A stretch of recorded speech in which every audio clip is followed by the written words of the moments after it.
దేవుడు లొంగదీస్తున్నాడు.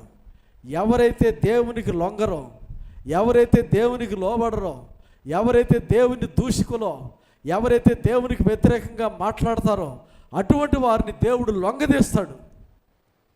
అది గుర్రమైనా, అది BMW కార్ అయినా, అది ట్రూజెట్ విమానమైనా, లేకపోతే ఇండియన్ ఎయిర్లైన్స్ అయినా, బ్రిటిష్ ఎయిర్లైన్స్ అయినా, దేన్నైనా కానీ దేవుడు ఏం చేస్తాడు? దాన్ని లొంగదీస్తాడట పట్టుకొని.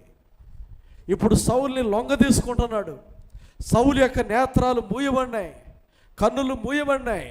అందుకని దమస్కు దగ్గర దేవుడు ఒక దెబ్బ కొట్టాడు, సౌలు కింద పడ్డాడు, గుర్రం పారిపోయింది. దేవుని బిడ్డలారా, ఇప్పుడు కళ్ళు కనబడతలా, కళ్ళు తెరవబడ్డాయి. అక్కడ వచనం చక్కగా రాసి ఉంది. ఆ వచనం చదవండి. అతడు కన్నులు తెరిచి, 8వ వచనం, నేల మీద నుండి లేచి